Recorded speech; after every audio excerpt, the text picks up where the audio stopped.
Last time on Dice Funk. There's 3 decisions being placed in front of you. There are 3 vibe checks. You will only have time to do one this arc and then hopefully one more next arc. So one of these won't be picked. Of the 3 of them, you have a strong belief that the general and the queen will yield you items. You do not know if Stranger's Corpse will yield you any items. It's a complete wild card.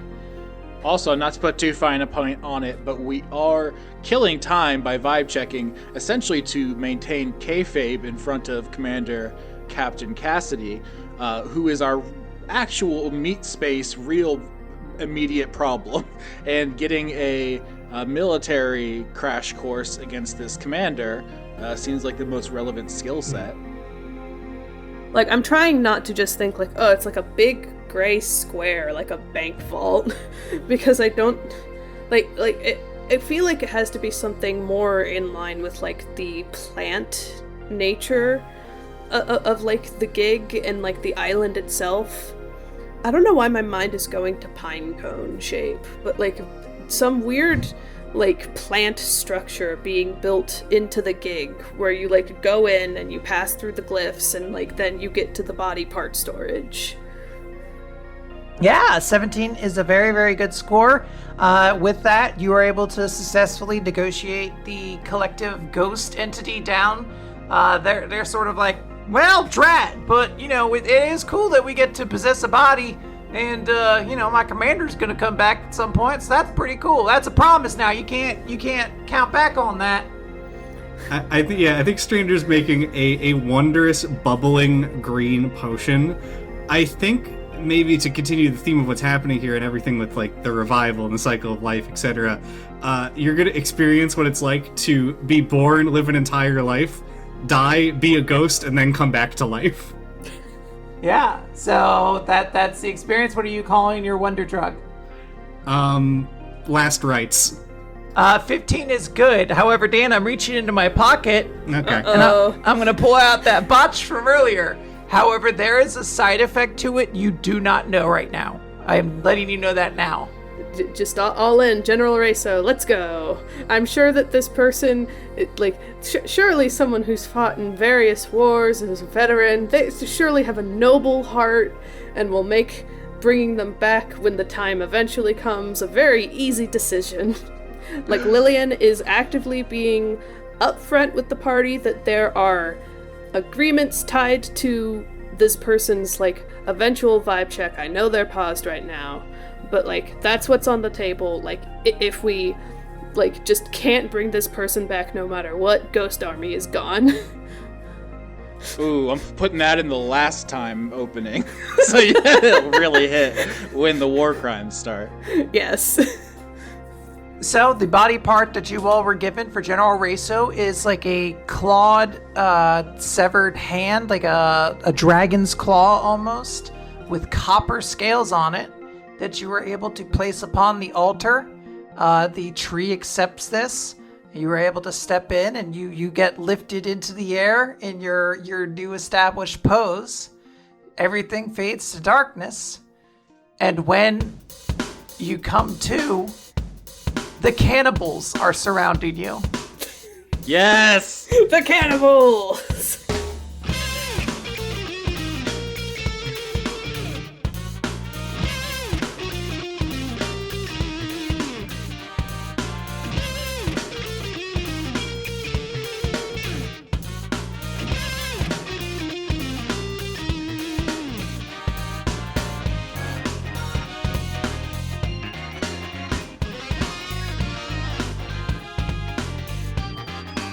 I recently found out some interesting medical trivia about my family. Oh. We have a consistent condition where our organs are in the wrong place and also backwards. Situs inversus. Situs inversus. This really feels like it explains a lot about why you are the way you are. Like, not like in a negative way, but like, you're just so weird. And it goes right down to the bone, quite literally, with you. I kind of feel like I'm from one of those anime families that has like a special technique engraved in their genetic lineage, but instead it makes it really hard to do surgery on us. Yes, this is the premise of the final episode of the first season of Hitman. You got to go to the special medical facility where someone with this condition is getting special surgery, and you can dress up as a doctor and botch it on purpose. Yeah, my cousin had to get like heart surgery at some point, and they were like, "Well, not only is it on the wrong side of your chest, it's also facing the wrong way. So we're gonna practice on a bunch of corpses first, so we don't kill you." Oh my god! And my other cousin went to get stomach surgery or something, and they went to look for her stomach when they cut her open and went, "Where the fuck is it? It's not here." Dan, do you know if you specifically have backwards organs, or is this like just a consistent trend in your family? It's never been something I've needed to check, but it could be. You're telling me at no point in your life have you gotten X-rayed? I don't know if X-rays will necessarily. I've never gotten like my chest X-rayed, if that's the question. Interesting. I would have assumed at some point, like, you would have, like, fallen downstairs, or more likely someone pushed you down the stairs because of, well, you know, and that would have resulted in you having to get, like, oh, we're going to do an x-ray on you, and they're like, hold on, son, your body's all topsy-turvy inside, what's going on? No, that was all of my limbs, and that's when I found out I had the bones of an 18-year-old when I was 10. Is that a joke, or is that also real? That is also real, it's why I'm so short. All right, Dan. Well, let's see if you can use some of your new talents to use, because you are currently surrounded by a bunch of cannibals, and hopefully your 18-year-old bones will be able to protect you. They won't be able to find my organs. It'll be real difficult for them. They're gonna have a bad time opening you up for a snack. Yeah, so what we're going to do is I'm going to need initiatives from everybody. We're going to start with combat immediately, right into it. These cannibals are not here for a negotiation. 16. 14. It's been so long, I don't remember where the button is on Roll20. 9. Gotcha. All right. I'm going to, rather than get like a whole bunch of placeholder tokens, I'm just going to use the the soldier token to cover it, because there's a lot of fights. I didn't want tokens for everything. So, oh, they're actually going first. How convenient. When you say cannibals, do you mean they are humans who look like cannibals from, say, Cannibal Holocaust? Or are they other plant people who would eat us because we're the same species as them? There's a lot of wiggle room in that terminology.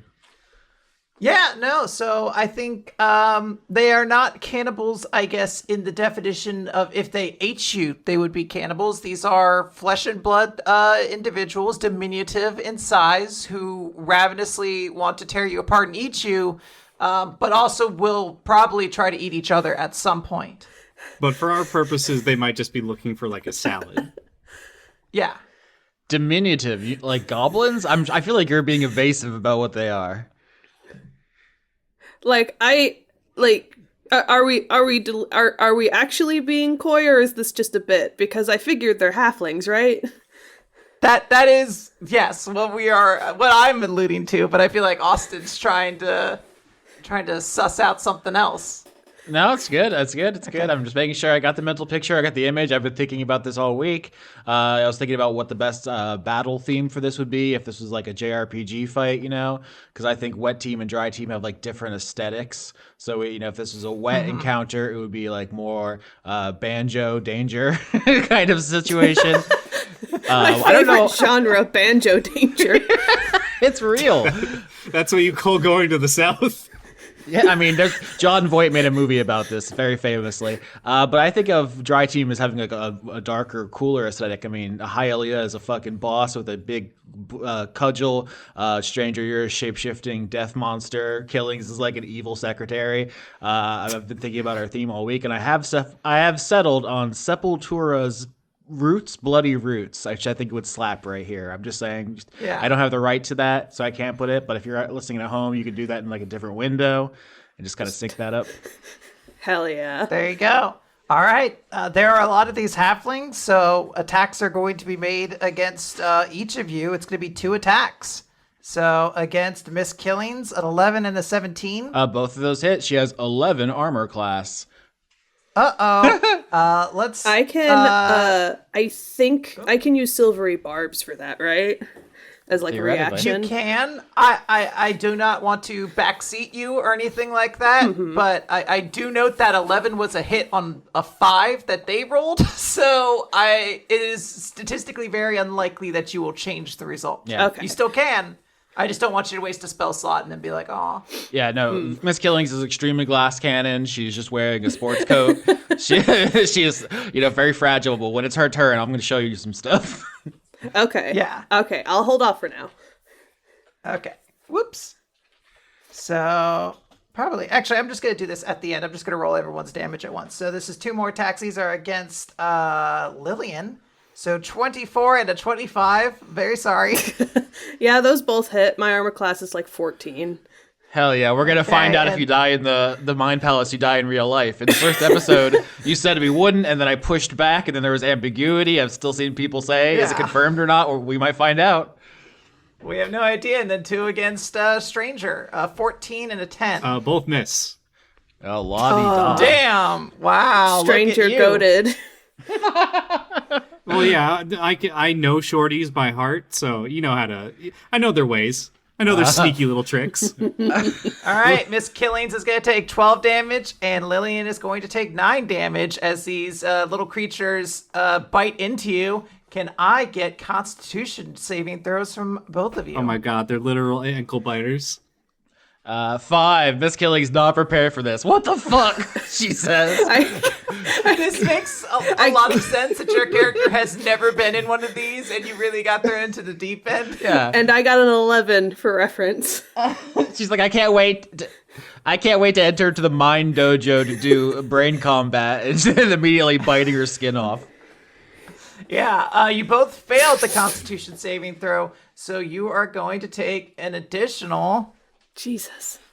3 poison damage. All right. Oh my god.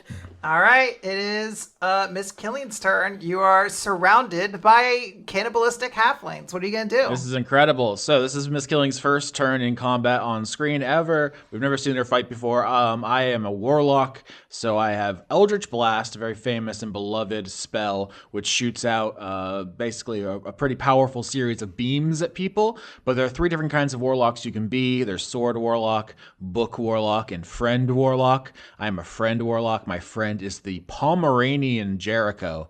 So Quinn, in the real world, it's my dog with a really long neck like a palm tree. In the Mind Palace, is it like a projection of the dog? 'Cause the dog didn't come with physically, right? She's not actually here. Yeah, I think a fun thing to say here is it may be somewhat of a perception that you have for your canine companion is what's here with you. I don't know how you see Jericho. We didn't really get to establish how Miss Killings even came to possess Jericho, the Pomeranian, but she does and cares about them very deeply. So I think this is a good opportunity for you to kind of establish where that space is and how Jericho manifests here. Yeah, we can talk about their history and backstory more. I think a party member should ask, but physically, we're the Pokemon Tropius, the grass flying, kind of like a long-necked dinosaur, but made out of plants. It's kind of like that, but a dog.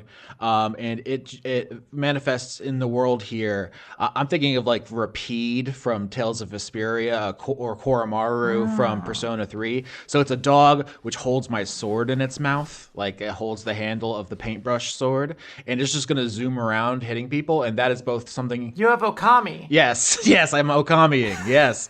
So I can attack with my dog as a bonus action on top of my regular actions. But the flavor of this is, she raises up like one of Hylia's fruits, and just this dog comes zooming in, wreathed in energy, sword in its mouth, and just starts like blasting through this crowd of halflings and just like slashing through them. It is kind of silly, but it's also a projection of this dog. In the real world, it wouldn't quite work like this.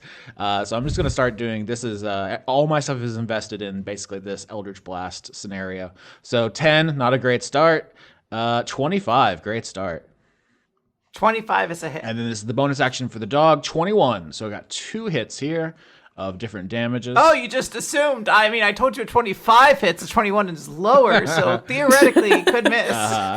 Well, that's not my problem. You deal with that. Yeah. The first one is going to be 16 damage, and the second one is going to be 9 damage. So the dog is just zooming through the crowd with the sword, slashing through them, empowered by Miss Killings' magic, and she's just watching it go. She's delegating a task, you know?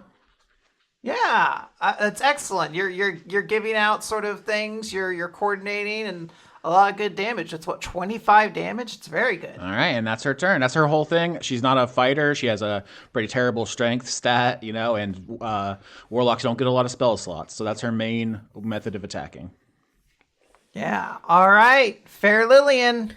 All right, so quick question: like, if I do like a melee attack, is it like the cannibals are like a group that I just attack at once? Okay. Yes, essentially you are going to be slowly dwindling down their numbers, but rather than put like 20 tokens on this field, it's one collective number you're kind of trying to work up to. Okay, so I'm going to try to do inflict wounds. So first I have to make a melee spell attack. So I think I just see. It's been a bit since I've done combat. Do I just hit cast to do that, or okay, hit DC? Okay. That's a botch. Was that a botch? It's a botch. God fucking damn it. Lillian's back in the saddle. Lilian, how would you like this botch to come about? So I will note, while I haven't explicitly said this, there are other people that are around you that are not cannibals that are in a fight. That's something we'll kind of address later on. I don't want it to be that you just murk one of them, because I think that'll be traumatizing. But is this a scenario where you're just going to kind of trip and a halfling gets to attack you, or you're like, oops, sorry, stranger? My bones!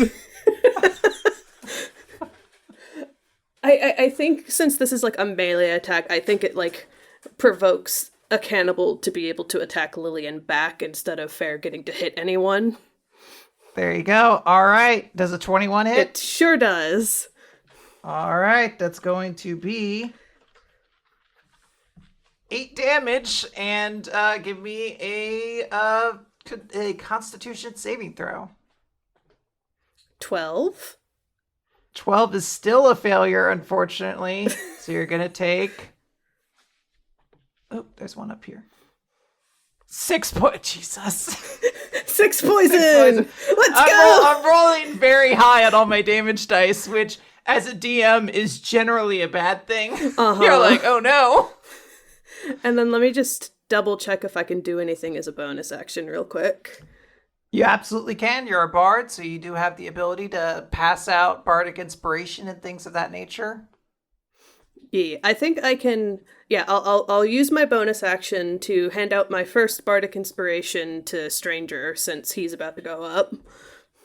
Gotcha. How does that look? By the way, I don't know if we've ever really established what Lilian looks like as Faye gives out bardic inspirations. I think the way that a bardic inspiration that Lilian hands out is like I imagine it as like tossing like flowers after a performance, but like magic flowers. And you catch them and then it becomes a bardic inspiration you can use. Like you are inspired by like someone cheering you on like after a good performance. Gotcha. So like the mind palace of this turn is like Lilian goes to do this deadly attack, misses, and a halfling takes like a bite out of Fair, and then Fair kind of gets up and then like just no-sells it in Fair face, and then just throws like a rose over to Stranger. Stranger catches it in his teeth. Yes. Very awesome. All right, is that all of Lilian's turn? I believe so, yeah. All right, Stranger. Okay, Stranger will use a bonus action to wild shape into... This is the stat block of a Quetzalcoatlus, the big flying dinosaur. I'll drop the picture. Quetzalcoatlus? Yeah, that one. I'll drop the picture in the chat just for reference. But he turned into this briefly in the downtime when he got into this scuffle with Barbella. For the flavor on this is that it's more like a flying pumpkin gargoyle. I will note, it is huge, and what he's going to do is immediately fly up in the air, circle around, and dive bomb attack before flying away again. The special thing about this form is that it does not provoke opportunity attacks when it flies out in and out of reach. Oh, very convenient. To be clear, not the Aztec god Quetzalcoatl, but the dinosaur Quetzalcoatlus named after it. Yes. Okay. That's a 20, so I won't use Bardic Inspiration. Yep, that is a hit. Excellent. And I need to roll. Let's see here.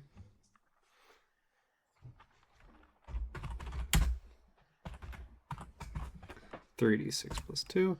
14 damage, and because I moved more than 30 feet, because I have a total of 80 feet to play around with, which means I can very easily get in and out quickly, I get another 3d6.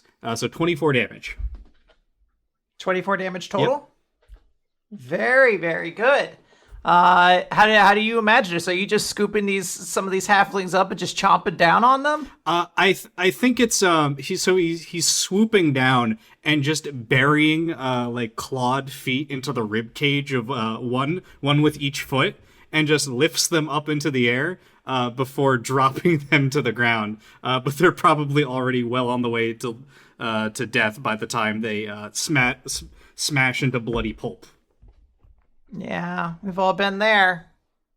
All right, and then are you hovering up in the air, or are you on the ground? I'm back up in the air, coming around for another pass.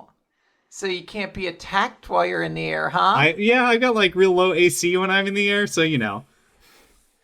Oh, wonder where those extra attacks are gonna have to go now.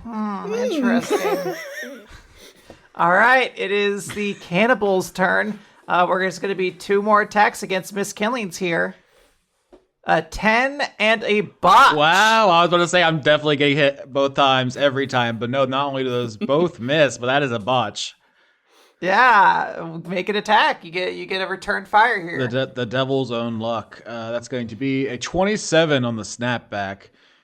That's a big hit. And then we got a 16 dog damage. You try to come at me, and suddenly there's a sword. You look down, it's through your chest. Who's that behind you? It's Jericho.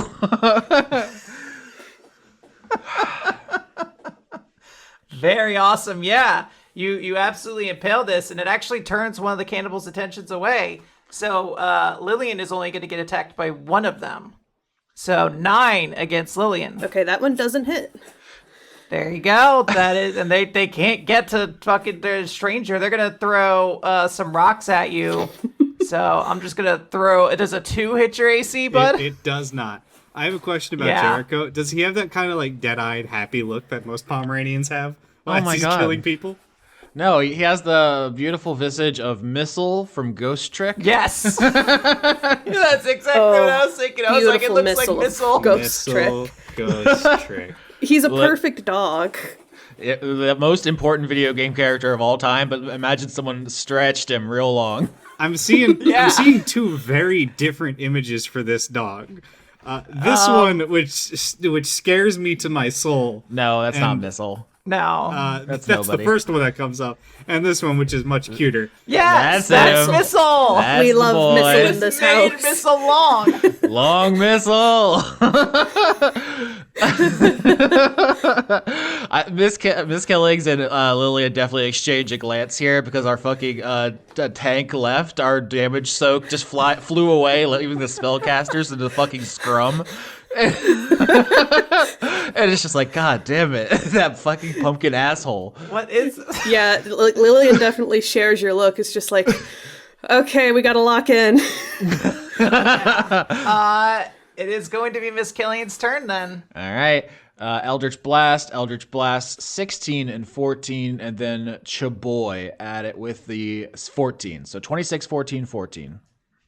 All 3 of those will hit. Oh boy, I got these are not well armored creatures. They're in mostly tattered rags and such. Yeah, I'm picturing them quite scrungly. So that's going to be 20 and 29 total damage there. I got a lot of different dice to juggle. Hylia was very easy to play. I just hit over and over and over. Sorry, that was 29. You said 29 damage total. Yep. Okay, very very good. Lilian. Okay, so I'm gonna use another bonus action to now hand Miss Killings a bardic inspiration. Uh-huh. Because we're kind of left in the straits down here, no damage sponge to speak of. If you throw Miss Killings a bouquet, she dodges it on instinct because she does not play with that. But of course, our beautiful boy comes flying in, catches it in his mouth, drops the sword into her hand. They trade. Yeah, they're perfectly in sync. And now Jericho has a flower. I like that Stranger sort of became the tank by default when he's at his core still a druid with not a lot of health.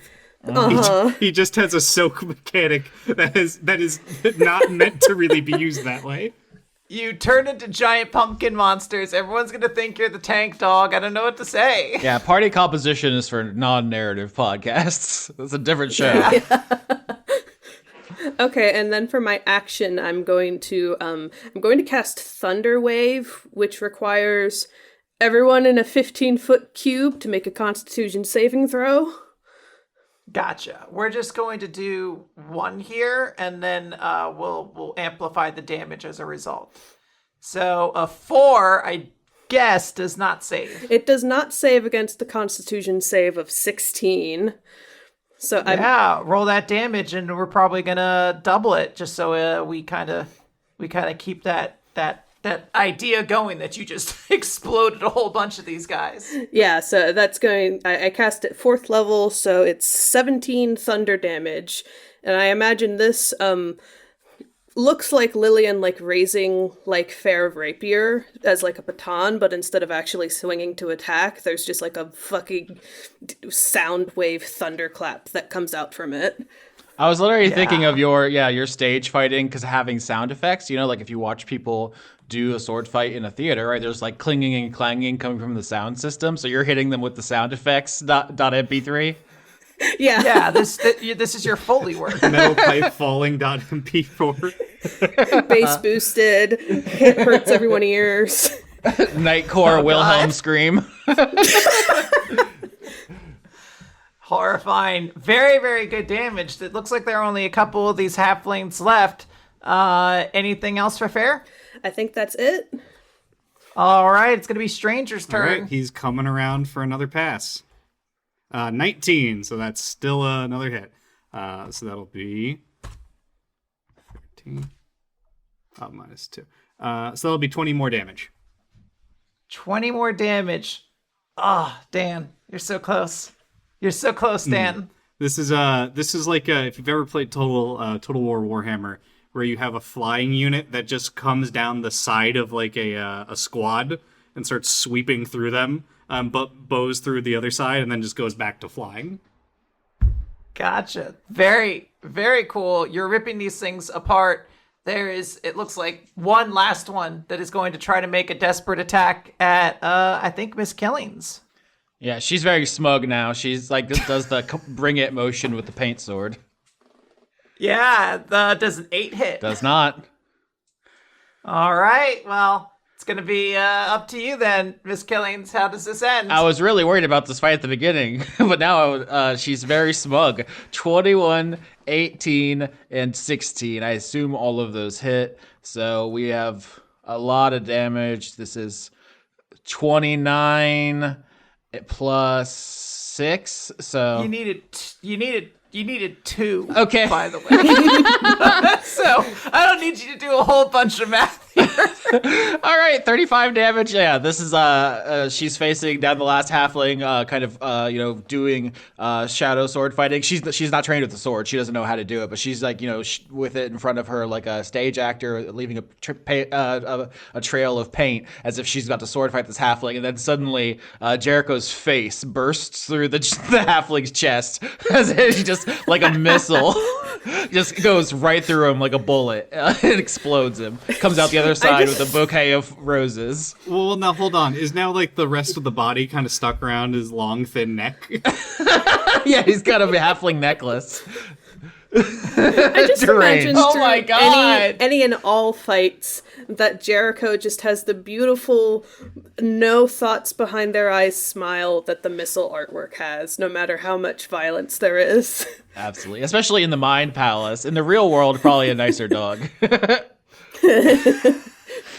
I mean, yeah, I guess we're gonna have to find out. All this is currently Mind Palace. We'll see what happens when Jericho has to throw hands in a real fight. Maybe this is exactly what happens. Jericho stands straight up with the halfling like around his neck and it just slowly slides down the palm tree part of his neck. Miss Killing says, good dog, and pats him. Yeah, with the halflings disposed of, the cannibals, you find that you are not alone, by the way. You are currently inside of what seems to you like a large warehouse or something. You can't exactly place it, but there are a bunch of people in some form of military garb kind of surrounding you who are also engaged with the halflings. And one person who kind of immediately stands out to you because she quite literally twinkles like a metallic glow. And that is a copper dragonborn dressed in a facsimile of military attire. So you say facsimile to say that it's not actually military attire, it just looks like it? Or do we have different definitions of facsimile? You're gonna, I assume, do an investigation check or something, but yeah, I can reveal that information if you want. Insight? It takes only one look before you're like, this is definitely not an actual military. Okay, I miss my stone rune so bad. I'm going to say that every episode I play as Killings, but 14 on insight here. Yeah, I mean, you don't need to look too hard. Like, once you kind of, like, get it, you see that this woman is wearing, like, essentially, like, regular kind of rags that are just stained with all these different colors of blood. And though there are, like, it is meant to look like a military ensemble. Like, she has medals, but, like, as you get closer and you look at them, you can see that they're made from, like, crushed tin and old bottle caps. And she has, like, epaulettes on, but they're, like, made from cut bootlaces. Like, it's very much like this is like someone trying to dress like they would assume a military commander would. Just to confirm, there are no halflings left, right? Nope, no halflings left. There are a lot of dead bodies, but the actual cannibals seem to have been handled. Got it. Stranger will swoop back down to the ground and demorph. And before engaging with this new person, quickly turn to Miss Killings and go, I do hope you're enjoying field work compared to the office. I've seen my share of action when, around a Union Drive season. Oh dear. Goodness. But no, she says, none of this is real, right? We can do whatever we want here, is my understanding. That is the long and short of it, yeah. Like, things will happen here as, like, they happened, like, in relation to the person that we're checking, but typically nothing here even gets remembered after we've, like, brought someone back. They don't remember anything that we did or what happened, like, in the Mind Palace. So it is like we're all on one big stage, like, acting this out. Stabbing doesn't hurt any less, though. No, that's very real feeling. It seems like too much power for ordinary people to have, living completely without consequence. I think the stabbing is sort of a consequence there. Miss Killings is going to turn to the brass dragonborn, you said? Copper dragonborn. Copper. Miss Killings is going to turn to the copper dragonborn and say, Camerlingo Killings, I represent Papa Hylia of Banyan Island. These are my associates. What kind of mess are you in? How can we help? General Reso of Reso's Retainers. Good to meet you. Glad to find a friendly face in all of this fucking hell out here. We have plenty of friendly faces, turning to Lilian specifically as our charisma character. If you want to be the friendlier one, I'm giving you the look that's saying, I'm all business, so I don't know how you want to handle this. I nod at Killings, like, recognizing this look that she's giving me, and like, put out a hand to shake for General Reso, like, Lilian Sparridge, points a stranger, actual name stranger, not like we don't know him. Charmed, I'm sure. Yeah, Reso will reach out with a scaly, blood-soaked hand and shake your hand, Lilian, and she'll just have kind of a big grin as she does it, where she's like, "Well, it's good to meet someone who's a friendly face. I don't know what you all are doing out here, but glad you were here because that could have gotten a lot uglier." Yeah, just these attackers here, how long have you guys been dealing with them? It sounds like a lot to handle all at once. Well, you know how it is. There's not really anywhere that's too safe unless you want to follow some government that you may not agree with or whatever. I don't know. Well, that's not really our style. We're trying to find a place for ourselves. So, you try to find somewhere you feel like you might be safe, but eventually cannibals or monsters or some sort of nonsense comes your way. At the mention of government, Killing's face changes. You know how, like, in an Ace Attorney case, when the the perpetrator of the crime will go from normal face to evil face? The idea of tyrannical government gives her, when the Grinch has an awful, terrible idea. Oh my god. Girl. You know what's funny? Quinn repeatedly said that there was more to Miss Killings than a heartless corporate monster, but because we kept fucking up roles, this has just become her character because we never saw it. I mean, I think there is more to her. You might need to dig through the exterior she's built up. Of course, I'm not sure this is the original vision Quinn had.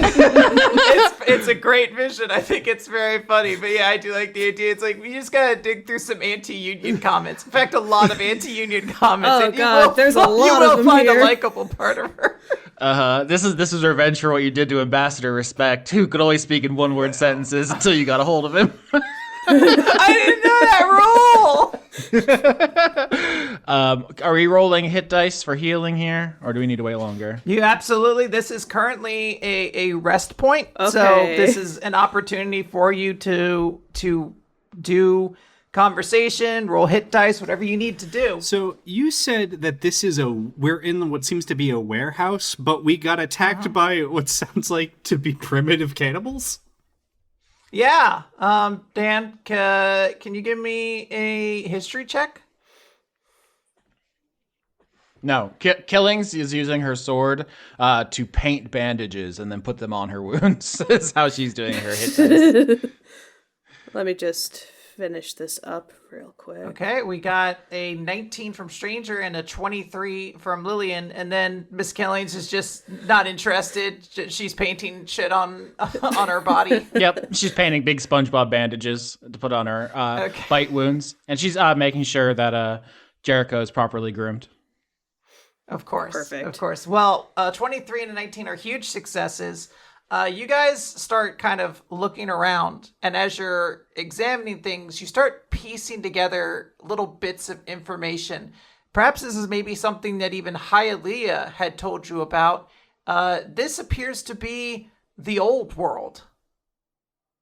We've talked a bit in this season of Dice Funk about how there's a new world, and that's where the banyan tree is, and Zolfo, and all these different biomes where people are coming from.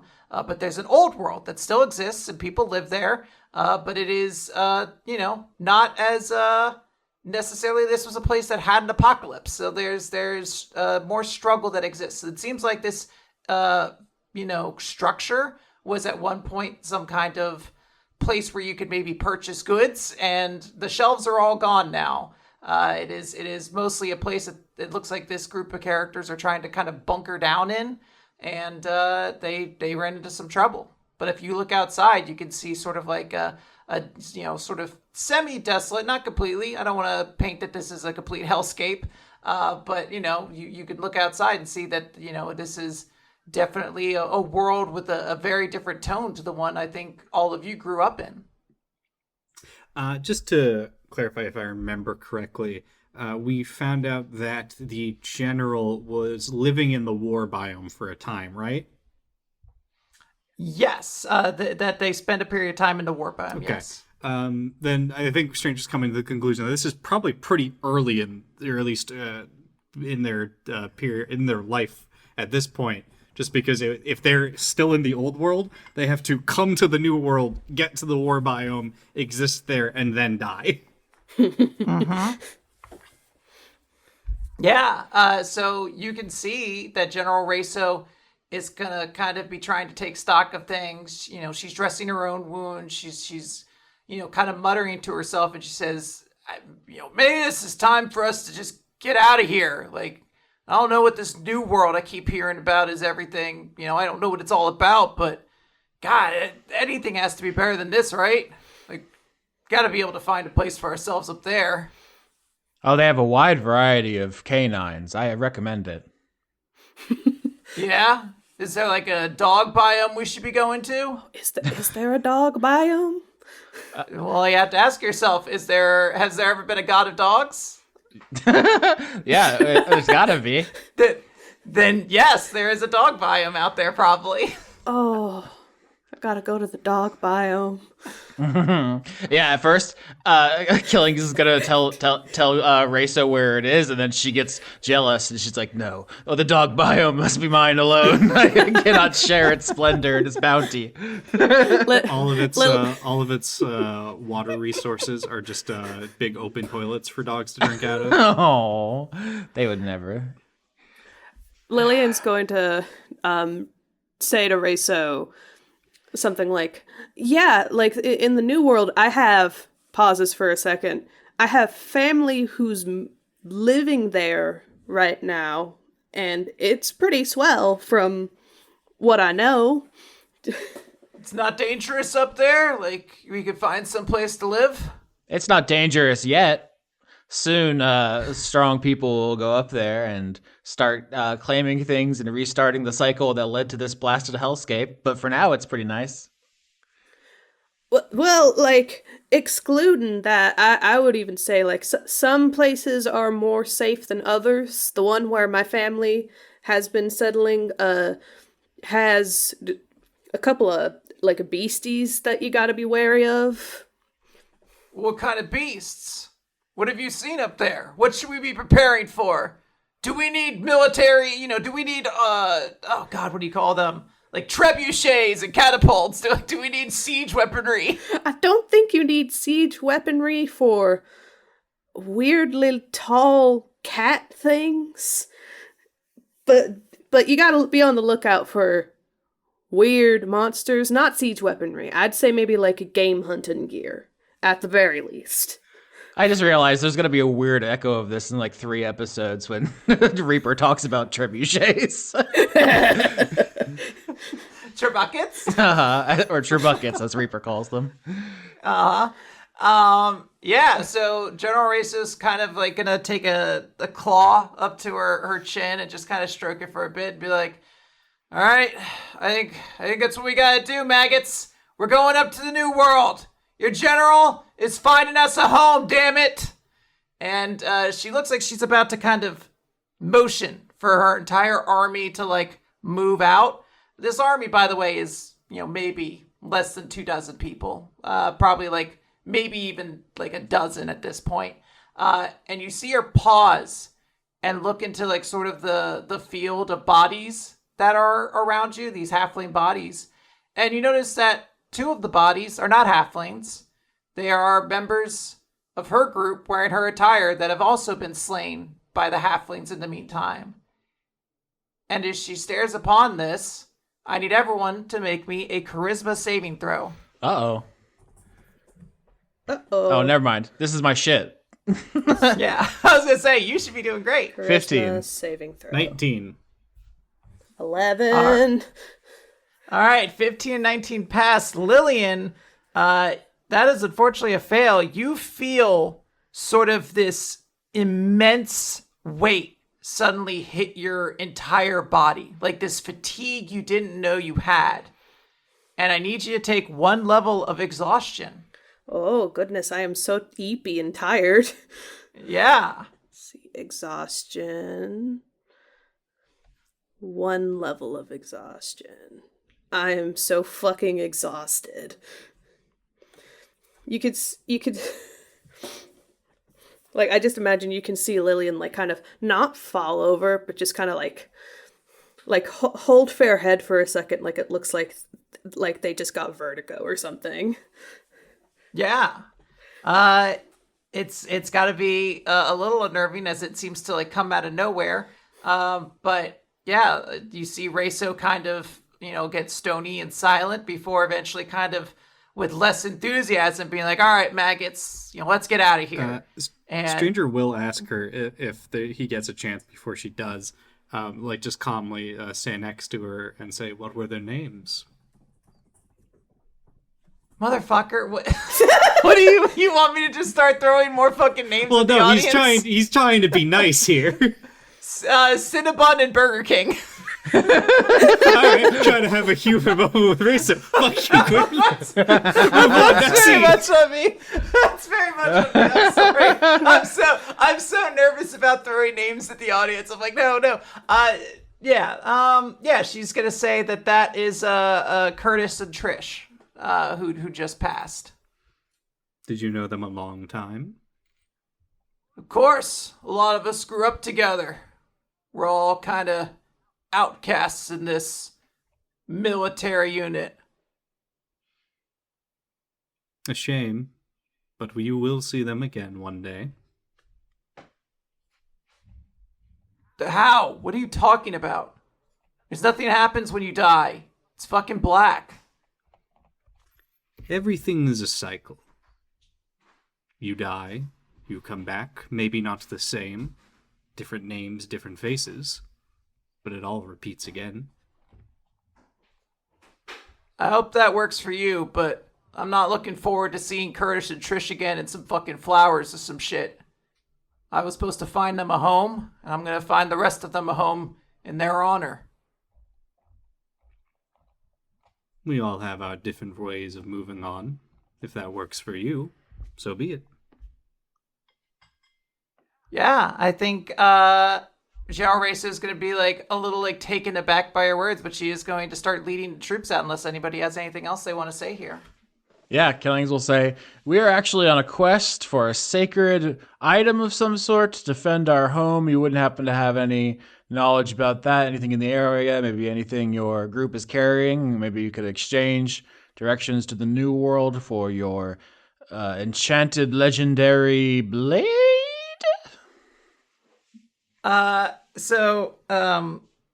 General Reso is going to kind of hold up what she is using as a weapon, and it's essentially sort of like a rusted lead pipe almost. It's essentially just a piece of metal that's extremely well worn that she is using as a sword, but it is clearly at this point there is no edge to it. It is just something she uses to beat people into concussive death with. Oh no, not metal pipe clang.mp4. I already linked that.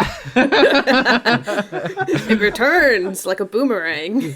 Stranger has no discernible surprise to this, considering that his brother kills people with a rusty scythe. Mm-hmm. She's I mean, if you got something better you want to trade with, then sure, but I need this to kill people or protect ourselves with. I'm not really interested in killing, more interested in making our way forward, but it's a lot of killing, so, what's up? You got something for me, gal? What's up? No, that doesn't strike me as the legendary blade of legend, so I don't think that's what we're here for. It's just a feeling. I can't substantiate that. Maybe something in the area, or just looking around. Stranger will turn to Miss Killings and go, I don't think this works the way you think it does.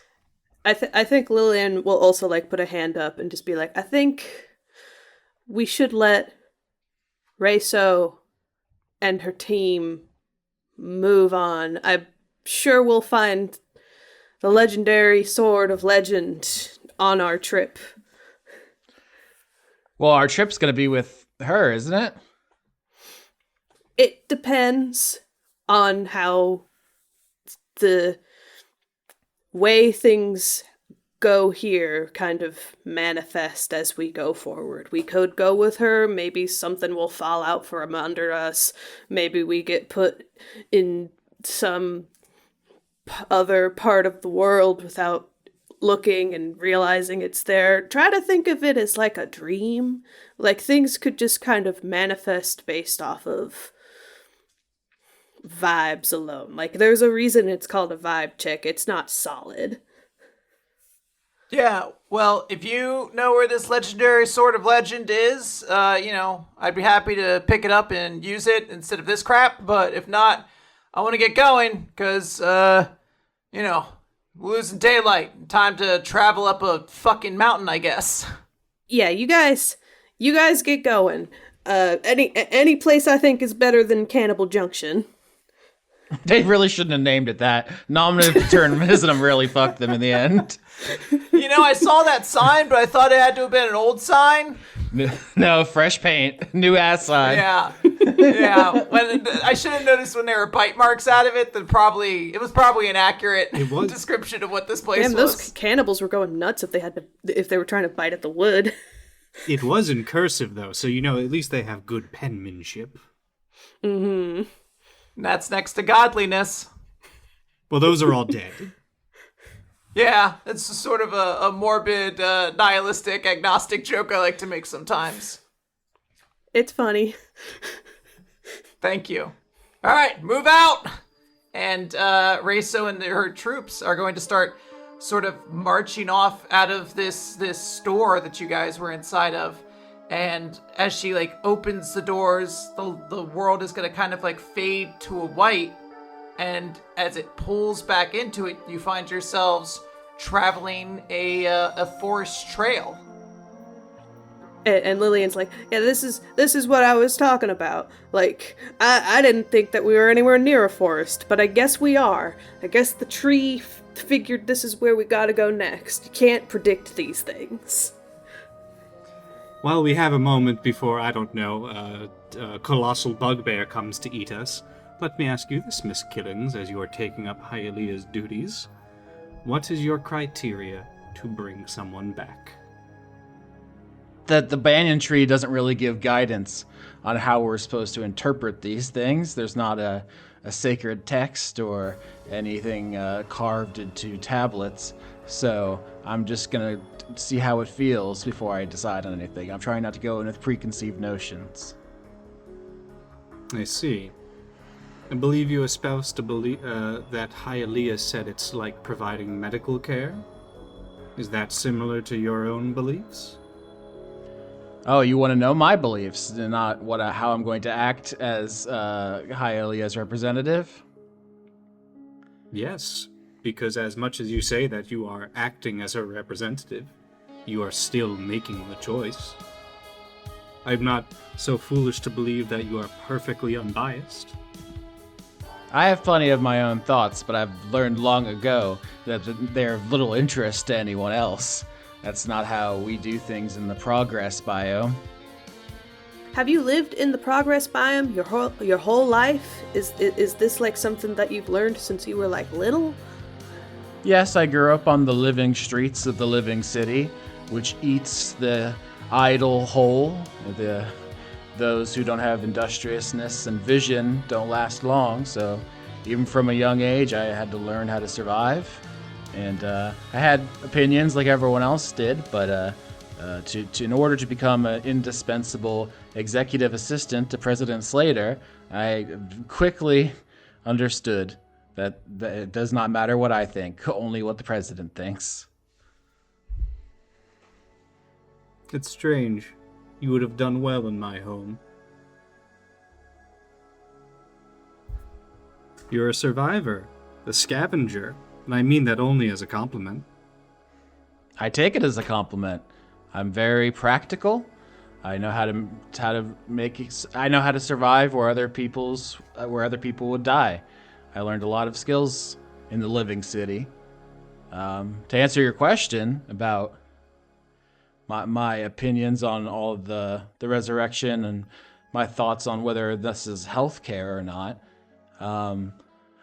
There was a time when I first heard about your banyan tree and the resurrection that I was more idealistic about it. But I see as the queue grows, it's going to become less and less practical to bring people back to let them continue their lives as they were. Eventually, when people bring a bone to the island, they will do so with the understanding that they are saying goodbye to the person they knew and just giving them some time in the future to finish their story out. And do you think that is a reward for a life's cut short or a punishment? I don't believe in rewards and punishments. The world isn't balancing any scales. The dogs, they chase the meat when they can get it. That's all there is. I'm still not sure you've answered my question on who should be brought back. Maybe ask me again after this is all over. After this vibe check and I've had a chance to go through the process. Ask me about when I wanted to come to this island for the first time. Maybe then you'll understand. Very well. Shall we continue? I'm sure some spooky monster will come maul us at any moment. Jericho can't wait. Bark, bark, bark, bark, bark, bark. Yeah. As if on cue, as if waiting for this great conversation to end, you do hear a scream in the distance. And a voice shouting, "Arms! Arms!" Oh, I have arms. Me too. Pull up my sword, run. I've got, well, not really. Yeah. So I actually my sheet. I realized what the ability I have is called here, which is Investment of the Chain Master. My familiar can attack as a bonus action. Its attacks are magic and it can fly. So the Pomeranian, Flying dog. the Pomeranian just zooming ahead with a sword in its mouth to help the soldiers. It's funny because I have a familiar and it's done exactly 0 helpful things. This entire I was gonna say, I was trying to remember what your familiar's name was. It's just Crow. He never named it because it's a crow. All Crow does is eat peanuts, try to attack you, and lie. I have to give up resources to use it, and I have like an in-character reason why he has it and why he likes it, but it's just never come up as important. Yeah, I had to forego other options, other spells I could have taken and stuff to invest in this ability. But I don't know if we're rolling initiative right away, but yeah. Well, before you get there, yeah. So Jericho is going to be able to arrive first, but you guys are going to be shortly thereafter, and you see Reso's retainers that are currently engaged with. Oh, do you guys remember when you were doing ACH's vibe check and I had you invent a creature? What was it again? It was Bigfoot, but it was like some kind of freak, some kind of freakfoot. Yeah, a Bigfoot centipede centaur. Yeah. So you see several of these Bigfoot centaur centipedes coming at you and General Reso's group. So I'm gonna need initiative rolls from everybody. I'll call him many feet. Mini feet. This is the first time Killings has seen these, so she is obviously actively disgusted. She says, "Is it always like this?" Absolutely, 100% of the time. Welcome to field work. 11. Looks like. Yep, so it looks like Stranger is going to be up first. All right, Stranger will turn into. Actually, hold on. How do I want to do this? These guys look like big and tough. I'm guessing. Yeah, I mean, you guys created them. It sounds like these are horrifying monsters. Centipede, already one of the most terrifying things, but you made them gigantic. But I should say gigantic. That actually has a term. You made them very large. Okay. Into someone who would hunt humans, potentially. Got it. I think in this case, Stranger will turn into his classic big snake form and go to crush the nearest one. So let's see here.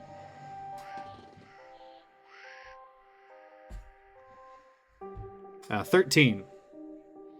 13 is going to be a miss. Rip. Yeah, unfortunately. There are 3 of these, so one is going to attack each of you then. We're going to start with Stranger.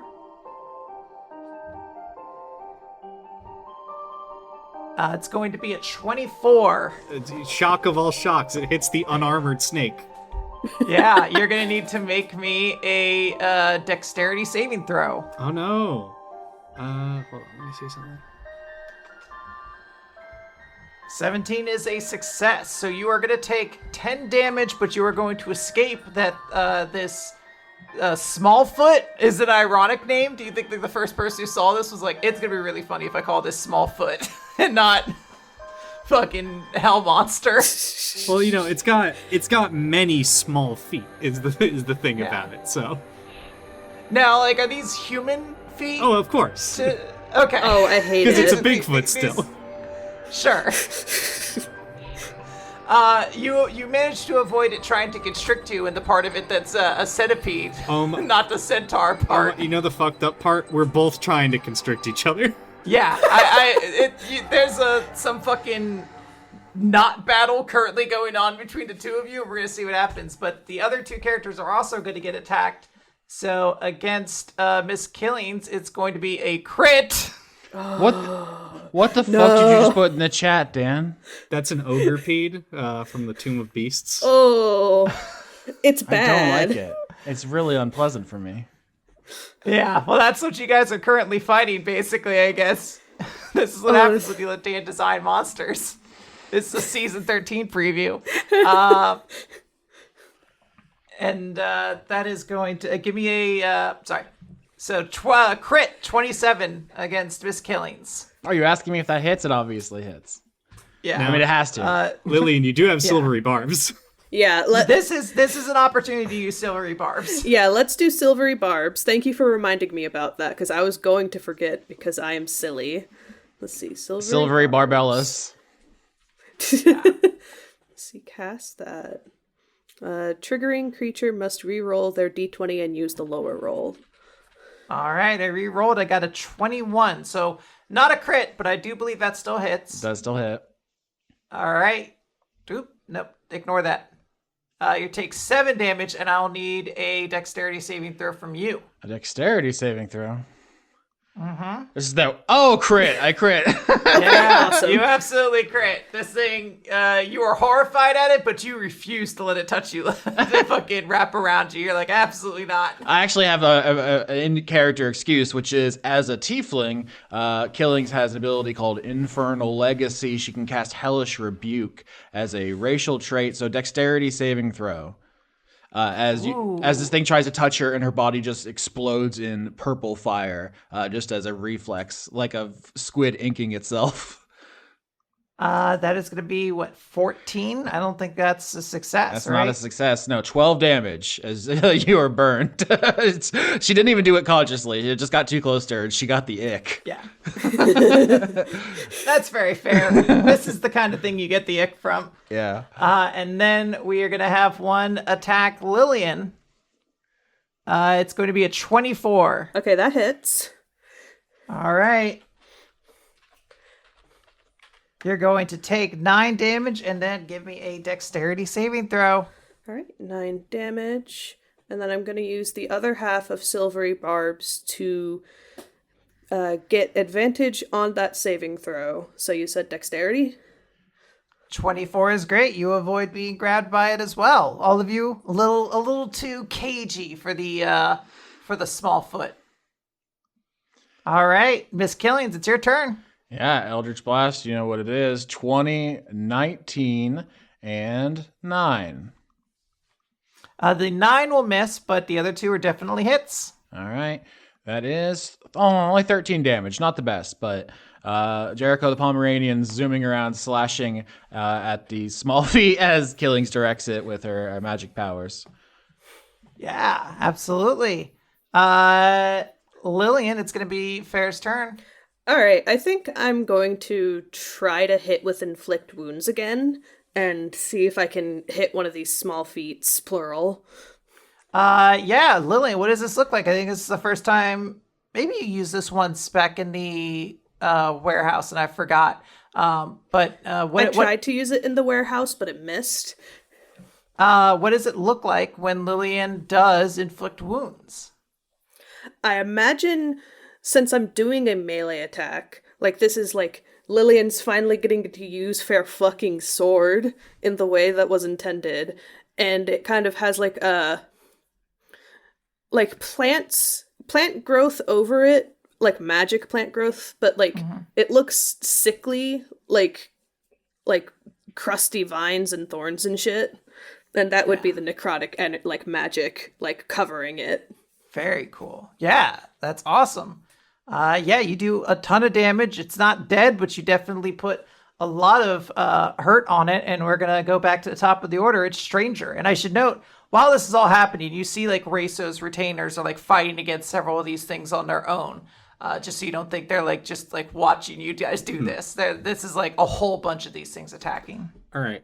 First, I'm going to use. Actually, no. For the moment, I will keep this at bay because I might need it a little bit later on. I'm just going to attempt to squeeze the Smallfoot and squish it better than it can squish me. Okay. 26 crit. Damn. So that'll be 26 damage, and it has to make a DC 16 to escape my grapple or be restrained. Okay. They're going to go with Strength with their many disturbing legs. 22.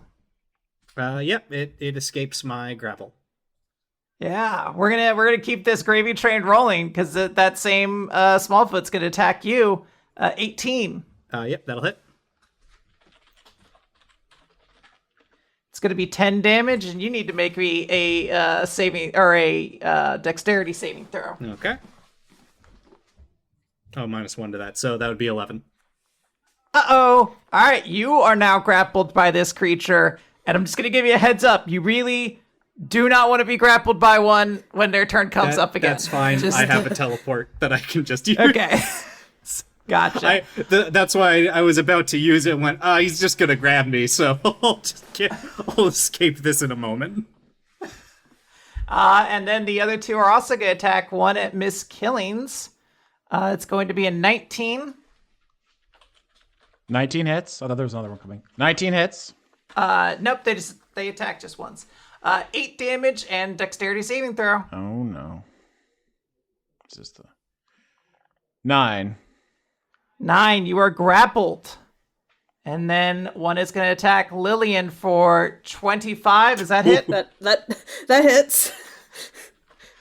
It's going to be 5 damage, and I need a dexterity saving throw from you. Dexterity saving throw. 19. 19, you were able to dodge it. So everyone got hit, but only Miss Killings is currently getting wrapped up by one of these creatures. And it is going to be her turn. It's going to be my turn. Miss Killings' turn? Miss Killings' turn, and Jericho. It's mostly Jericho's turn. This is sort of like how in Honkai Star Rail, if you get the character Topaz, you're like, oh, cool, like this pretty waifu character. But really, with the character you just got is Numby, her pet pig, who does all the attacking and all the cool stuff. So Is the sexy one. Yeah, that's the one all the fan art's drawn of, I assure you. This is a very relatable thing we all know about, and it's easy. It puts us all on the same page, so it makes a lot of sense to say it. Yep. Killings has a spell. She only can use a couple of spells as a warlock, but it's time to bust one out. It is called Charm Monster, 4th level enchantment spell. You attempt to charm a creature you see within range. It must make a Wisdom saving throw. If the save fails, it is charmed by you until the spell ends or until your companions do something harmful to it. So try to hug me. I'll hug you back, bitch. Okay, so Wisdom saving throw? 16, yep. 12. Is that higher than 16? It's close. And so, I think in metric it would be, but this is imperial measurements. It's imperial. Yeah, that's fair. That the first thing we do is we establish a new world and we decide it's going to use the imperial system. So this creature that I don't even want to describe again because it's going to haunt me is trying to crush me in its embrace, and Killings holds up a magic fruit from Hyalia's branches and just says, "May the smooches be with you," and puts the fruit into its mouth and gives it an enchanted offering. And now it's my friend. Aww. You gotta name it. I got a pet. You gotta name it. Well, this only lasts for, let's see here, 1 hour. So I'm Okay. going to call him Hourry, the hour-long friend.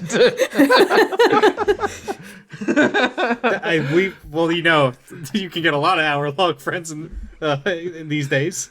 Oh my god.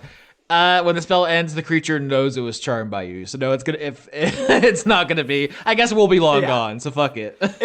It's gonna know, and it's gonna hunt you down to the end of its days. But until then, it is Lilian's turn. Miss Killings' epilogue is like she's the old lady. She's like 90, sitting on a beach with a mimosa, and suddenly in the distance, here comes the little feet. Here comes Hourry. Yeah, Hourry's witch. revenge. I hunted you to the ends of the earth. I have so many feet, but it takes me so long to get places. I spent so much on shoes. Question: They're if all wearing light-up Skechers. They're doing the Heelys. They were sliding to me. Yeah, they have the ooze shoes from the 90s where you push this little windows on the side and you're like, there's slime in there. question: if Yeah. something is incapacitated, would it stop grappling someone? Yeah, I think so. I think incapacitated usually is like reserved for when something gets knocked out. So yeah. Okay, so I want to cast hypnotic pattern, and like cast like some kind of like stage light show, like up in the air Okay. to try to like incapacitate these horrid little feet. It's a wisdom saving throw. Okay, and then this is against, I'm assuming, the two that are still attacking you because Yeah. Hourry is currently your friend. Yes. Okay, so the one attacking stranger rolls a 7 and the one facing you also rolls a 7. That's convenient. Yippee! They all pull out their lighters and there's like swaying to the light show. Yeah, these look like the kind of folks who would enjoy a good music show. With the many heads that are visible also on this image Dan sent. One All of them, like tapping their feet to the rhythm. one of their God. many of their faces have a single tear. It's beautiful. They're having a great time for, let's see, hypnotic pattern lasts for a minute. Okay. Well, it currently sounds like you guys have about a minute to decide what you're going to try to do. You can have a free turn to like attack these guys, or if you want to try to figure out another way to deal with them. But I just want to note that all of your antagonists currently right now are like under some magical control from you. So you have free reign to kind of do what you want right now. Yeah, what's the environment? Are we on, like you said, like a cliff, or what's the environment? Conducive? You look like sort of a forest trail, so there's like not like a clear-cut path necessarily. In many ways, this land hasn't had that sort of presence done to it yet. But this is like sort of like walking through sort of like a hiking trail, just with horrifying implications. I don't know the logistics of this. I have that poison I made, and this would be a good time to test it out. Okay. Yeah. I mean, you absolutely can. I suppose. Yeah. That's definitely an option if you want to try to do that. How would this work for the tree? I'm trying to like process if the tree understands what this poison's gonna do. The tree seems to know. Well, that's a good question. Like how everything magically and stuff works in it. Seems like it follows, at least in a fight, the laws of reality. Yeah. To an extent. I think the banyan tree Yeah.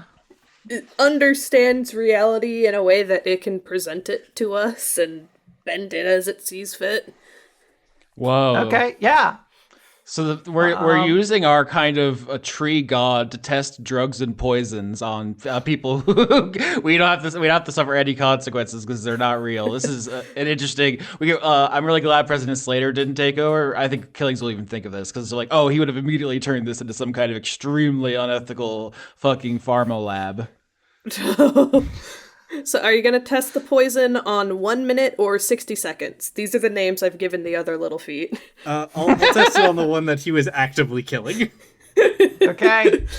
Yeah, so the poison as described, you don't need to roll anything. This thing is mesmerized. I assume you just... I was going to say, like, you get up to this unnerving creature, but I think for Stranger, you probably almost find this thing comforting. You're like, just like the spiders back home. Yeah, I think he looks at it and goes, "Oh, I wish I could take one of these back home. I could grow something interesting out of it, or at the very least, sew the body." Yeah. But you could just pour something straight down its throat. I don't know if you wanted to establish how the poison exactly is. I didn't know if it's sort of like a big bomb or if you're like, it's like kind of like a pill. They dissolve it sublingually. I figured what made the most sense because we're going to have to, like, get this into White's system, and I don't think there's an easy way for us to, make him drink it. It was probably going to be like put it on a knife and then stab him. Okay. Like, in theory, I guess Miss Killings would be, giving her dog a sword with this coated in it and stabbing him in the shins with a big hypodermic needle. A really big needle. Okay, we're gonna have to go to a medical supply store. A really big needle. Needles can make a big needle with her needles. I was gonna say, if only we knew someone who was covered in needles. He'll take his sickle, pour a little bit of the poison onto it, and just like slice the feet of one of these small feet, and see what it does. Yeah. Okay. So you're gonna insert this poison into this small foot, little foot. We need to establish the canon names for these creatures. So. I want to call them small feet. Like, yeah. I am just going to mention there is a 2018 animated movie called Smallfoot about a Bigfoot who's small. So I don't know if we want to bite that style. There was also a dinosaur named Littlefoot from Land Before Time, so either way. Hold on. Austin is incorrect about something, and he loves to correct people. Small feet is not about a Bigfoot that is small. It is about an abominable snowman that calls humans small feet. Oh, I have not seen this one. Oh, so we are all the small feet. We are technically small feet by that movie's standards, yes. And my vote for name is the Parvispeds, because that just means small feet in Latin. Okay, we're getting like an actual name this time. Cool. Okay, so the Parvispede is what you're wanting to call them. Yeah. All right. Very, very good SEO on that. Nothing else is going to pop up when you type Parvispede, except maybe a couple websites we should be going to. Mm-hmm. But you put this poison into it, and the established thing you wanted this poison to do is to like weaken someone physically, and you can actively see that happening with this. What is it? Poisopede? I had to write this down. Parvispede. Parvispede? Yeah. Let me type it out. Oh, okay. Wow, centipede, millipede. It all tracks now. It all makes sense. Those Latin people really knew what they were doing. Those Italians that all died out. Great. Name. Yeah, okay. So, yeah, you knew that this poison was supposed to sort of reduce someone's physical ability. And you could see that activating in the Parvispede, where like its ability to like hold itself up seems to be struggling a little bit. It does seem like there is a physical ramification that is currently going on in this creature's body. However, there was a botch that occurred in the creation of this poison, and there was a side effect you did not know about. Mm-hmm. So as you're kind of examining what happens when this individual takes this poison, you start to notice like something start to like erupt out of the skin of this Parvispede, mm-hmm. and I'm going to need you to make me a dexterity saving throw. Okie dokie. Just for stranger or for everyone? Crit. Just for stranger. So you are, I guess, full mad scientist. You're keeping yourself aware as you're watching this, mm-hmm. as their skin starts to explode. And like a surge of arcane energy flies off at you. It looks like had you not dodged it, would have just like ripped straight through you. Mm-hmm. Yeah, I think Stranger's used to experimenting back home. He might not have expected this necessarily. Is this thing still alive, or did it just kind of detonate? It is now dead. Once this arcane energy sort of explodes through it, it seems like it passes out. Like, in this case, it looks like something literally erupted inside of it and shot out. But it is not a creature that is normally meant to do anything like that. So yeah, it is currently DOA. I think Stranger looks to it and then probably looks over his shoulder to like an exploded tree, and goes, I think I'll have to modify the dosage if I want to recover the corpse. Yeah, because you have an ulterior motive. You're not just going to kill White. You're going to take him home. I say, can you give me an Arcana check, Stranger? Okie dokie. 21.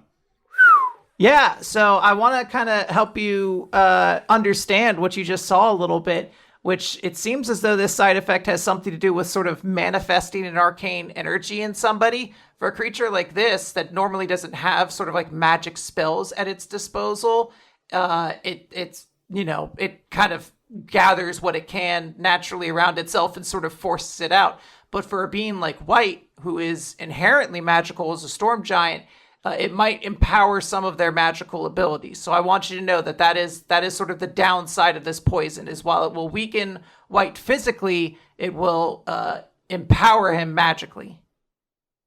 Stranger strokes his chin, thinking about the ramifications of this, and then turns to the other two incapacitated creatures and goes, well, are you going to dispatch your newly subdued friends there? This is Austin, because Killings doesn't know about the party drug you also made. Do you want to test that too? Because, I don't know if you've ever been on a party drug. It's quite incapacitating. So I feel like that might also be useful against White. If not, Killings will, square up and start slaying these things. But that's just Austin to Dan. Mm-hmm. Stranger rolled real well for the party drug. He's fine. He already gave that to people. He dispersed that throughout the colony. There's nothing he can do about that. People are already having some really good highs. Wait, so it's all gone? Is that, I don't remember that happening on screen. No, I thought the implication was that when we made it, it was getting dispersed throughout the place already. Maybe I'm misremembering that. Yeah, Stranger made the party drug to try to boost morale, and the poison to try to kill White. Yeah, I just didn't know that you'd already dispersed it. I thought that was I don't think that actually happened on screen. So I would say, I guess it makes sense that Stranger would walk up to this Owery, your longer lasting friend, and pour some I think I called it last rites down his throat. Okay, so I do want to establish that while not by rules as written, I do think pouring drugs down a creature's throat counts as an attack. So if you do this thing will turn aggressive again. Because this is the one who's set for an hour. You have one that's set for like a minute. I maybe would suggest that one. Yeah, maybe you do that one for your mad science. You killed 60 seconds, now kill 1 minute. Yeah, I'll pour it down 1 minute's gullet. Yeah, absolutely. So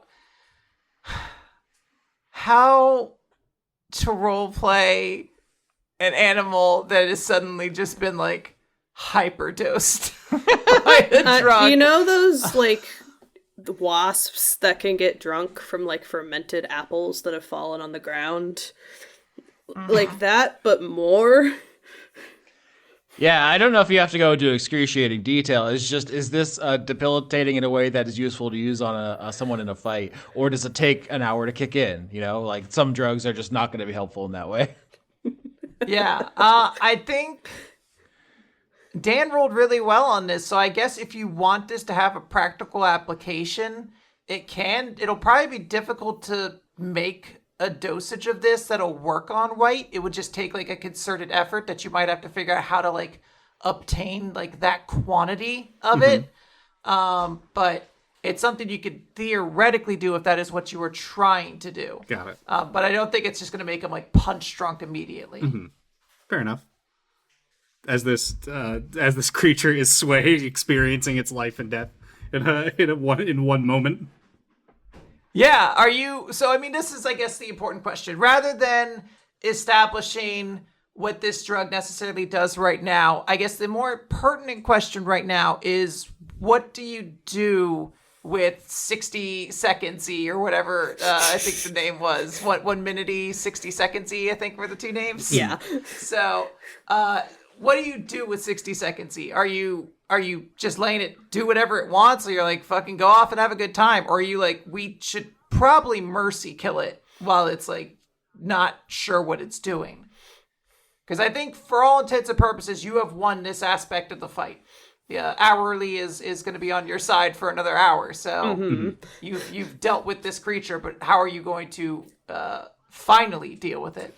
I think Stranger will take out his sickle, probably to terminate this creature, and then just turn to Lilian.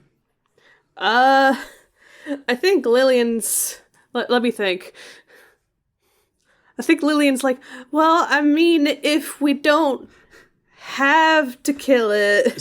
Stranger will actually cut her off there and say, I believe you're trying to be decisive and stop thinking, aren't you? You are right. Spin it around 3 times and push it into a random direction in the forest. Very well. And Stranger does so.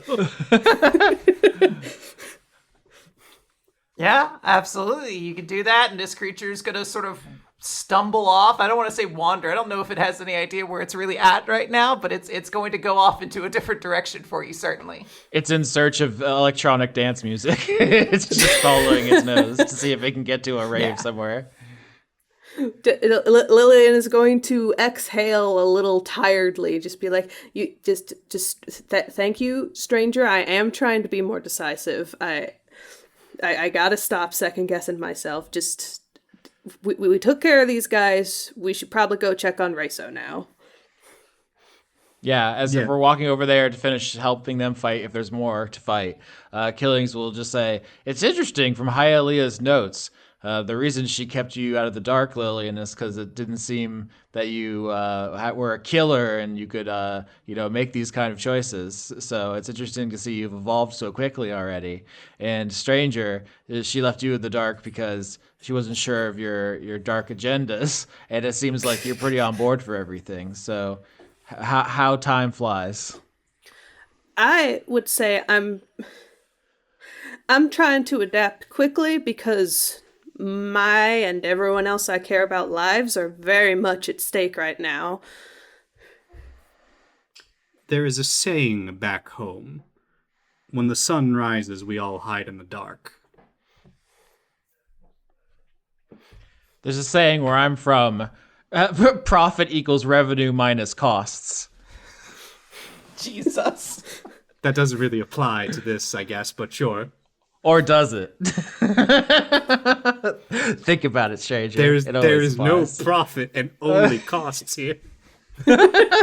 Exactly. Makes you think. Makes you fucking think.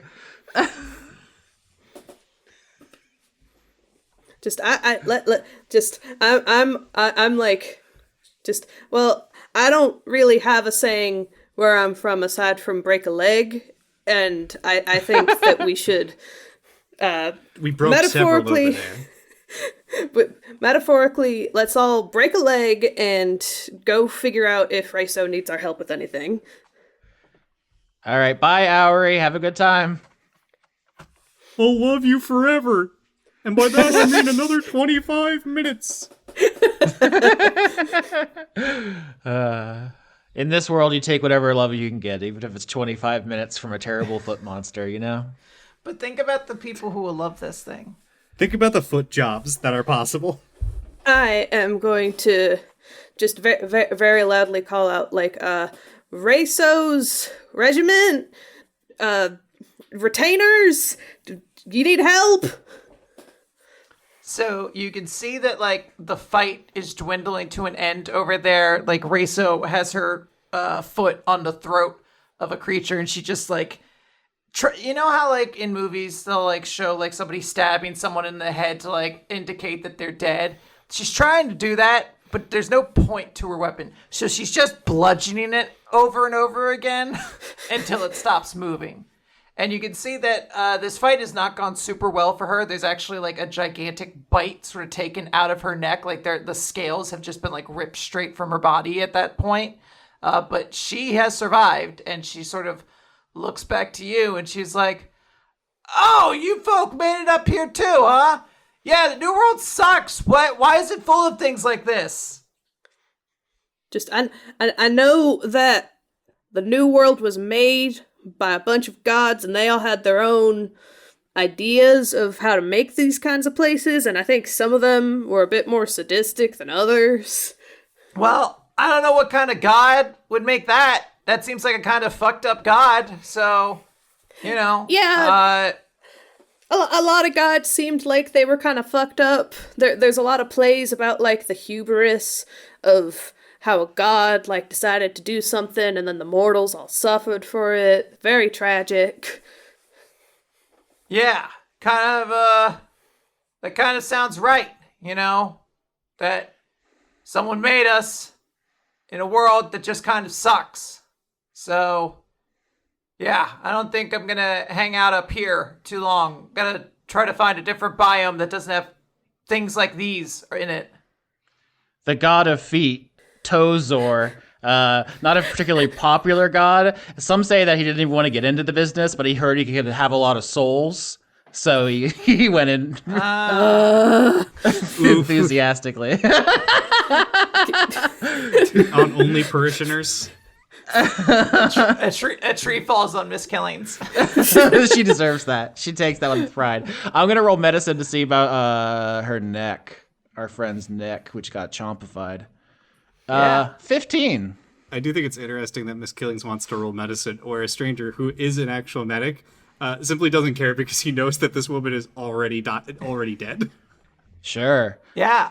With a 15, you are able to sort of patch this up. It seems like a very grisly bite, but you don't think there's anything to suggest she shouldn't be able to eventually recover from this with some rest.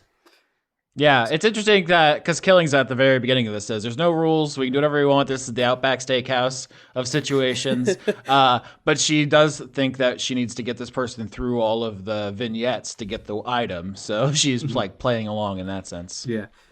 Stranger will say, I would recommend you be careful on your journeys, although I would say that I'm not sure how different really above and below are, as you were already fighting many beasts and people in the old world. What's the saying? The grass is always greener? I've always found that it tends to be brown. Look, I'm just trying to get my friends here someplace safe. There's gotta be a place in the New World that's just like not full of crazy horse shit. Isn't there like a fucking like cool town biome or some shit? Oh, can we roll nature? Because I definitely know out of character stuff, but I don't know what Miss Killings knows about Arabella, aka the New World. Yeah, you can give me a nature check. 16. 22. Holy fuck. I'm going to intentionally fail that, with my reasoning being that all that Lilian knew, like for most of Fair Life until like maybe a year or so ago, was just the nature biome where they lived. Yeah, I don't know what Quinn's about to say, but I'll say next season of Dice Sunk, season 12, takes place in the dragon biome, and this is a dragonborn, so... Yeah, so you guys are able to note that there are places that are established to have, like, active communities that you've heard of. Like, Miss Killings is from an active community that, like, exists and is established. Stranger is from an active community that exists. But you also know that all your places also come with their own quirks. Like, it is not necessarily going to be the easiest thing for just a normal person to just settle, like to show up in the fear biome that Stranger's from and be like, all right, I'm just going to settle down and live here. So, like, to answer this question is a little difficult because, like, where would you send somebody who's like, hey, I'm just looking for, like, a place to chill or whatever? You could throw out the dragon biome. You could throw out a lot of things. Yeah, that's what Killings immediately thinks. Just looking at a dragonborn and just say, hey, I believe the god of dragon... Miss Killings will just look at this dragonborn and maybe, thoughtlessly, just kind of lunkheadedly say, the god of dragons created a mountain range, I believe, specifically for kobolds, dragonborn, and true dragons. And I believe it's generally in this direction. She just kind of points where she thinks it is with Sure. with my roll of 15 or 16, She kind of looks at you and she's like, I mean, that sounds cool for me, but what about the rest of my team? Like, not everyone in this group are Dragonborn. We got all sorts of folks here. I think when it comes to trying to find some place for you and your folks that will be like just somewhere that you can be safe, I don't know much myself about like the safest biome or the biome with the most cushy chairs to sit in.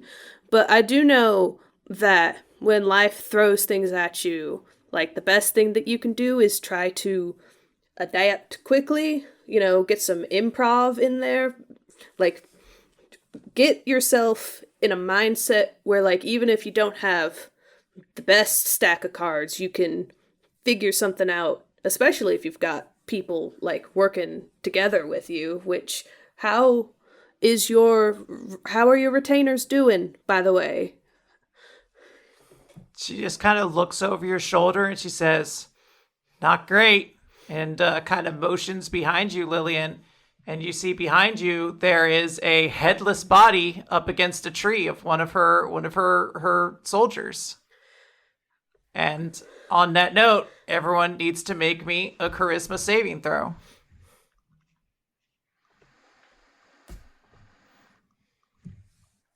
26. 15. 11. 15 and 26 pass. 11 is a failure. Lilian, you are going to take another level of exhaustion. This bitch so eepy. Yeah, can I get actually an insight check from everybody? Mm-hmm. Let's see. Stranger would also like to say his thing about the biome in a minute. Yes. 4. Absolutely. Insight. Where's insight? There we go. 18. Yeah, 25 and 18 pass. I think it's actually very fitting that Miss Killings is the only one to not pass here, as she is still probably trying to figure out some of the mechanics of this. But you believe that part of what's going on here is you are seeing actively as more of her friends become casualties, that Reso is becoming more like mentally exhausted by the weight of her responsibilities. And it is passing on to you. Like, you are physically feeling it, kind of almost like a wave of it go through the world. And Lilian is the one who's kind of, been affected by it the most. Everyone else sort of passes it. But this weight does seem to be just dragging her forward as she feels more and more of a need to just find somewhere she can take the rest of her people. Mm-hmm. So Stranger rolled a 22, but he hasn't weighed in on where she should go yet. Sure. Stranger himself is not much of a traveler. His brother is, and his brother very specifically leaves his home to find dangerous things or dangerous people to kill and take their bodies back. So Stranger would know where not to go, and he would probably also know where Harvest avoids, because there isn't anything of interest, as in it would be too peaceful and calm for him to care about. Okay, yeah. Do you have any of those topics in mind? A suggestion, perhaps? Wasn't there a baked goods biome? I feel like that place wasn't very dangerous. You can go to Candyland. That's true. That's if you listen to season 9, they did go through the dessert biome, like the god of sweets and sugars. Some witches in my home occasionally buy building materials for their houses from this land of sweet and milk and honey. Perhaps you would find succor there. Killings looks impressed. They use the word sucker. She just writes something down. She's just like, sick vocabulary. You see Reso just kind of like shoulders heavy go, yeah, maybe that's where we're gonna have to go, maggots. Find a fucking candy house to live in or something. I don't know. We're just gonna keep going and see what we can find. I think I heard the cat biome's up ahead. That doesn't sound too bad, right? Piss everywhere. I'm allergic, so I don't know if we're gonna follow you up that one. Well, I've slept in worse, so I hope it goes well. Maybe I'll find an answer. Don't. It's not a beach. I must warn you. That is not a beach setting. Lilian wants to say one more thing before Reso heads out, which is Sure. Lilian wants to maybe reach out, hand on the not hurt side shoulder, that hasn't had a bite taken out of it, and say Reso, I am so sorry to see how many people you've lost. Back at home, I've got a lot of people dependent on me and the rest of my companions here to figure out something to keep us all safe from a really big lumen threat. And if we screw up, we could all die. And all I can say is that I'm doing my best to become stronger for them, and I can already tell you are way stronger than I am. I think if you keep going the way you are, with the people supporting you that you've got, you'll figure something out. Thanks, Lilian. That does mean a lot. Just gotta keep putting one foot in front of the other, and we gotta make it for everyone we lost along the way, right? Killings mumbles to herself, yeah, you're definitely not a dead body part in a tree right now. What was Lilian it? Was it a skull? Lilian kicks Killings in the shin. It was her hand. Okay. That was for me. Reso is going to start walking away and just be like, I don't know why we ran into you again, but glad to see friendly faces, and I hope you can find some place that works for you. We're still on our quest for the wand of giant slaying. I'm sure it's around here somewhere. Well, I hope you find it. I don't think it's going to be in the cat place, but maybe if I see it, I don't know, I'll throw it in the air and yell real loud. Have we just considered putting up a sign that says, you must be this short to get in? For the giant. On the island.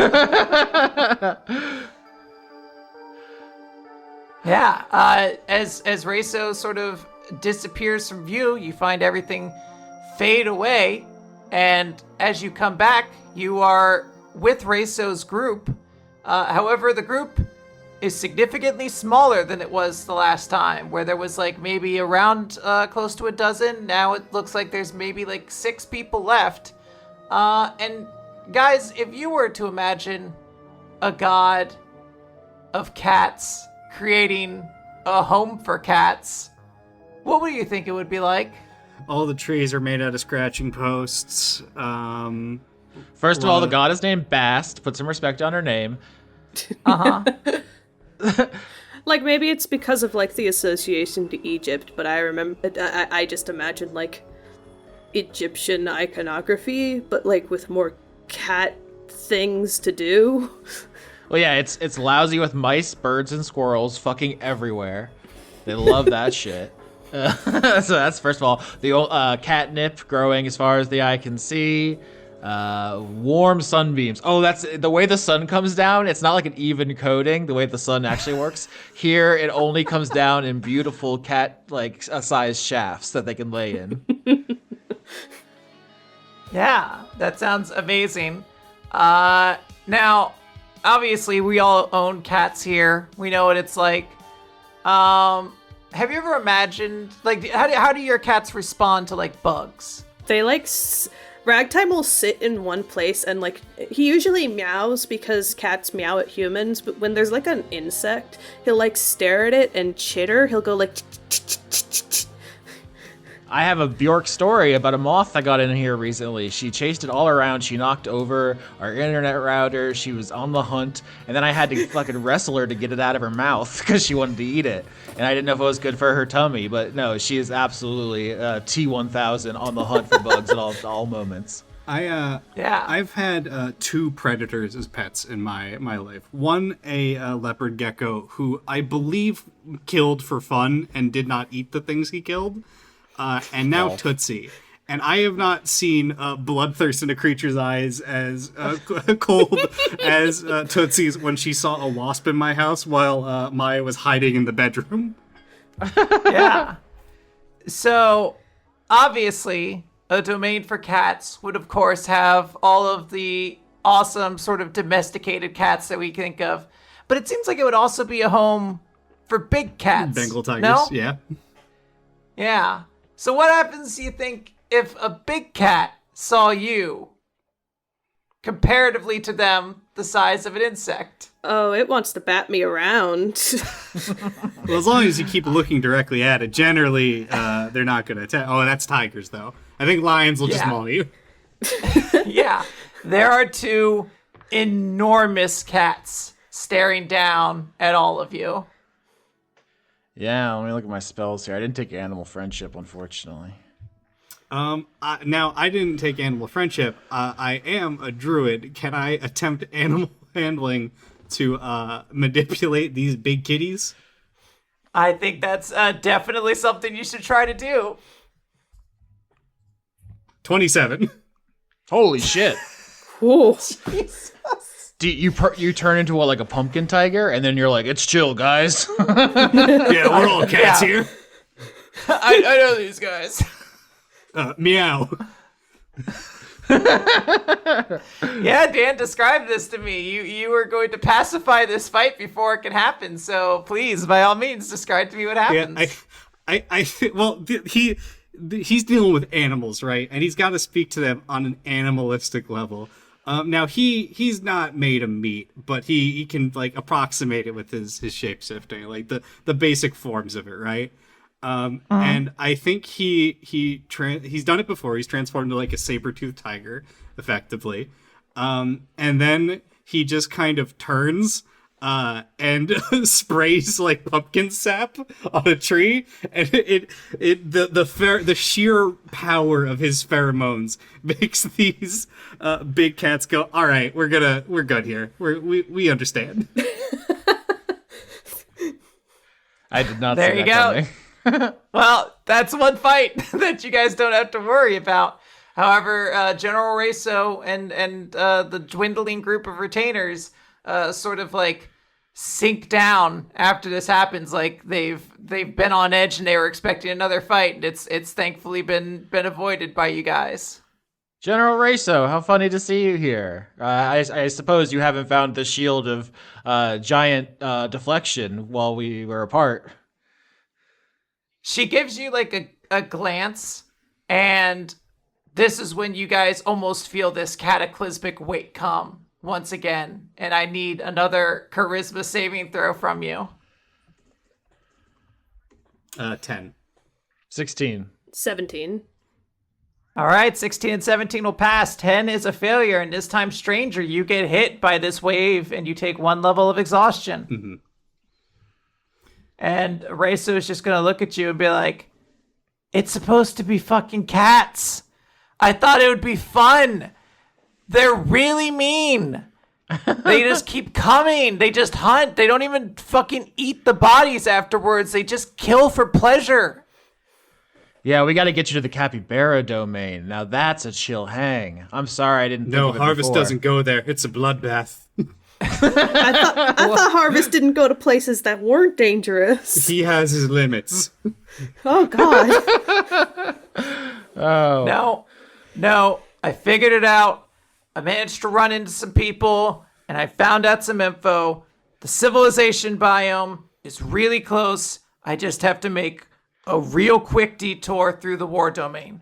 And that's fine. I just have to get these people over there. Oh, you're going to my house. Is that where you're from? Is it cool? To quote Miss Killings earlier, it eats the idol. Well, yeah, if you're lazy, it's going to strip the skin from your bones because it can be repurposed as, fuel. Oh, God, you meant that literally. Are you not seeing the problem here, Miss Killings? In the problem of efficiency? It does not meet the criteria that she is searching for. Miss Killings, how do you sleep in the living city if it eats the idol?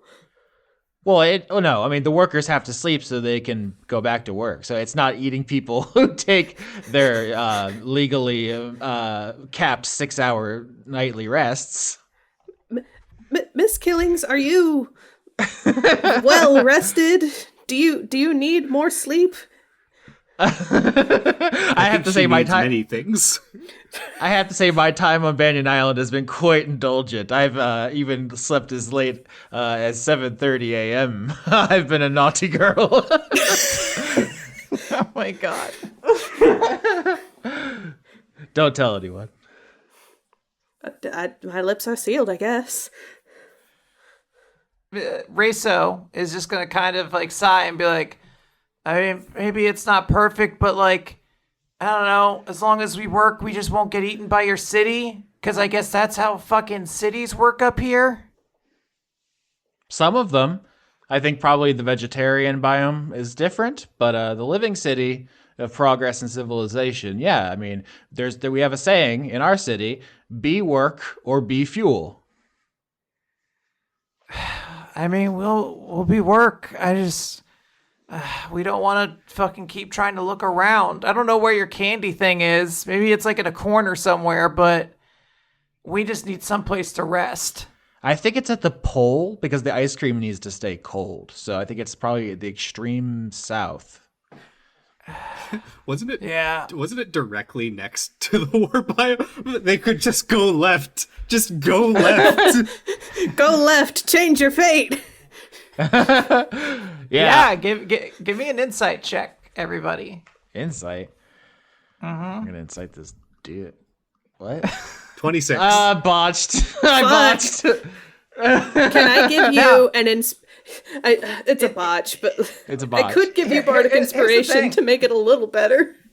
Here's the thing. Interestingly, I see that both Lilian and Dan have rolled, but I think you're exhausted, so I think that's you have right. disadvantage. You fucking fools. Oh yeah, disadvantage on ability checks. 22. Never mind, Dan still rolls. Let's see, what was it? Insight? Insight, yeah. Okay, that's a 10. Yeah, so we have a 22, a 10, and then a botch. I think that what's going to happen here is the party is not successful. Like, you feel like you are making sound arguments. You're like, the candy biome is right over there. Just go. Like, what are you talking about? You know, you're trying to do it. And Racer just seems to look at you like you're insane. Like, she's like, no. Like, I've got to just get to the fucking civilization biome. It's the closest one, and we're only going to be in the war biome for just a little bit. Like, we barely even have to be there. But for the botch, what is a good consequence for this botch? For Stranger's part, I don't think he's actually trying that much hard to convince her because she knows that she's already dead. Yeah. And he has actively tried to dissuade people from doing things, and that pirate captain still got exploded. Mm-hmm. Yeah, I think, I don't know, Austin, how do you feel about this idea that Miss Killings is actually just like, hey, absolutely, you should be going to the civilization biome. It's the best place. Who cares about what your future is? And that's like the direction you're taking. You're adamantly just pushing her in a direction you know eventually leads to her death. If this wasn't a flashback, I definitely think her fumbling this could lead to her being, extremely guilty. But since this person is already dead, I don't know that it makes much sense to think along those lines. Miss Killings explodes. All right, that's going to be the episode. Got her ass. I'm just looking at because things you could take from me. I could maybe I can't use my spells for the rest of the vibe check, or I lose hit dice or something. The mechanics of this could be that Killings is not taking proper care of her wounds from the cannibal bites, and maybe they're infected or something, and she hasn't noticed. That's just off the top of my head of bad things that could happen to her because she's being a myopic nerd. Maybe Jericho is sad now, and he rolls with disadvantage. Never, and fuck you for suggesting it. I'll kill you, Dad. I think with the botch, what's going to happen is Miss Killings is getting perhaps impatient with all of this. as she's like, hey, where's this fucking legendary item that we're here for? Like, you're very much of like, time is efficiency. Like, we're just watching cutscenes of this person's life. This is taking too much time. And in the process of that, your image of Jericho isn't complete anymore. And the sort of projection of him that has followed along with you has sort of reduced in capacity. Like, it looks less powerful than it did before. Yeah, could it be that because Killing's faith in the Banyan isn't pure, she isn't like a true believer? I mean, not that Stranger and Lilian are religious believers, but maybe she just isn't taking it seriously enough, and so her connection is bad. It's like an Assassin's Creed when you get desynced. Yeah, so this was a botch on an insight check, which is quite specifically in this case a way of interpreting what the tree is trying to tell you. So I think that actually makes a lot of sense. I'm imagining Jericho like flickering in and out like a bad connection. Mm-hmm. No, not my precious boy. Fuck. But as it is, you see General Reso start kind of pulling what's left of her group off the ground, like anybody was trying to get a rest, and she's like, we just gotta keep going, gang. And they start heading off. And the question is, are you going to follow them into the war domain? Yes, Killings, though, immediately asks why I still have a focus group size unit to work with here. I'm trying to workshop names for Papa Hyalea, the leader of Banyan Island. Let me run one by you. Exogitator Hyalea. How does that one feel? Exogitator? Too sexual. It means like deep thinker. It sounds like eggs and tater, and that just kind of makes me hungry. Okay, it made one of you hungry and it made one of you horny. Interesting. We could actually maybe work with that, but I'll send it back to the boys in the lab. General, any thoughts? Exogitator Hyalea. She just kind of looks, she's like, I don't even know who you're talking about. Don't think, just respond. Just let the spirit move you. It's too many consonants. All right, thank you for thank you for your service. In the background, fucking Jericho flickering in and out. Oh my god! Lilian is just like, can we not use our vibe checks for focus testing? And then just already turned to follow like Reso, because like what other option do we have? Stranger will actually stop there and turn to Miss Killings and go, you have in the past already violated the sanctity of this process we go through. Now, acting under the leader of an entire religion dedicated to it, you don't seem to be taking the whole situation as serious as I might expect a professional of your caliber. Yeah, that's pretty true. I mean, I've never been a very spiritual person. I'm very practical. Like I said, in the living city, you make money or you make worms. So you got to figure it out pretty quick. There's not a lot of use pondering the mysteries of the universe. According to my notes, you worship a big moon. So I guess we don't really see eye to eye on that. The point I'm making is that if you want your employment to continue, it is contingent on this tree existing. So I'd recommend you start taking the situation seriously. Stop thinking like an employee and think like someone who has a soul. I suspect you may have already sold that in bits and pieces. Wow. She admires your moxie just coming at her like that. She says, well, maybe now's the time if we're talking about taking this seriously. And we're all following General Reso as we're having this conversation through the cat biome and into the war biome. Killing says, maybe I should tell you both that Bishop Bittercreek is making some moves. And I don't know if you all are thinking far ahead as to the future of Banyan Island, but as you say, Stranger, when you choose who lives, you choose who dies. I have a corollary for you. When you choose who wins, you choose who loses. So Hyalia's whole gambit to die and be resurrected, you're going to get to vote on whether she wins or not. But if she loses, it's not like there's going to be no leader of Banyan Island or the Riddlefish Church. That vacuum will be filled. So if you don't choose Hyalia, you are choosing Bishop Bittercreek, who has his own agenda. Of course. Or someone else who rises up in her place. Absolutely. I just want to let you know that's what's happening. So even if you don't buy into the tree religion or you don't like me personally, you two are going to have some choices to make, as well as the rest of the circle of trust, I assume. So be thinking about that. You know, the bishop has his own priorities. Hylia has hers. So you don't just get to say, "Oh, religion makes my tummy feel bad, so it shouldn't happen. No one should do it," because it's going to happen whether you like it or not. Well, yeah, like, Hylia was a little pushy, but, like, I get why religion is important to people. I know that it's going to happen even if I'm not on board.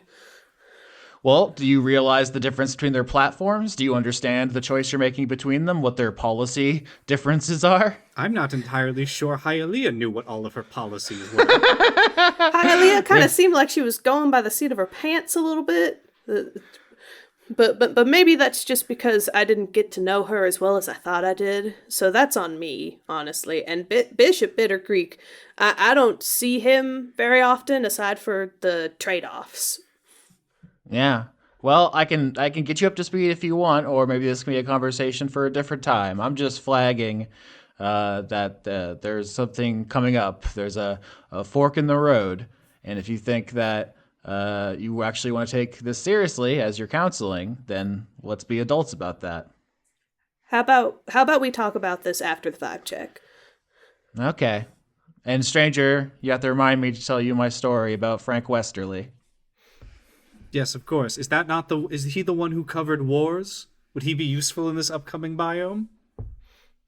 No, that's just Frank West, isn't it? Uh-huh. I'll tell you when we're done.